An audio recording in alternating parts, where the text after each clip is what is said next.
AP రాజకీయాల్లో కీలక పరిణామం చోటు చేసుకుంది. జనసేన నేత నాగబాబును కేబినెట్ లోకి తీసుకురావాలని సీఎం చంద్రబాబు నిర్ణయించినట్లు తెలుస్తోంది. త్వరలోనే నాగబాబు మంత్రిగా బాధ్యతలు స్వీకరించనున్నట్లు సమాచారం. కాగా నాగబాబుకు ఏ శాఖ ఇస్తారు అనేది ఆసక్తిగా మారింది.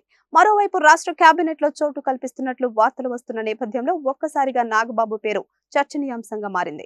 ప్రస్తుతం జనసేన ప్రధాన కార్యదర్శిగా ఉన్న ఆయన 2019లో లోక్సభకు ఎంపీగా పోటీ చేసి ఓడిపోయారు. గత ఎన్నికల్లోనూ పోటీ చేస్తారనే వార్తలు వచ్చినా సాధ్యపడలేదు. ఈ క్రమంలో రాజ్యసభ సీటు ఇస్తారని భావించినా బీజేపీ కృష్ణయ్య పేరును ప్రకటించింది. దీంతో నాగబాబును మంత్రివర్గంలోకి తీసుకున్నారని తెలుస్తోంది. కాగా రాష్ట్రంలో ప్రస్తుతం 24 మంది మంత్రులున్నారు.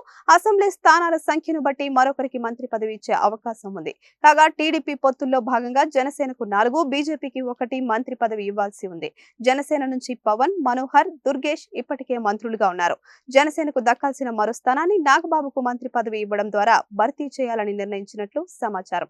అయితే నాగబాబు మంత్రిగా బాధ్యతలు స్వీకరిస్తే ఆ తర్వాత 6 నెలల్లో ఎమ్మెల్సీగా ఎన్నికవ్వాల్సి ఉంటుంది. మరోవైపు నాగబాబు మంత్రి అయితే జబర్దస్త్ కామెడీ షోలో జడ్జీలుగా చేసిన రోజా, నాగబాబు వేర్వేరు ప్రభుత్వాల్లో మంత్రులుగా అవకాశం దక్కించుకున్నట్లవుతుంది.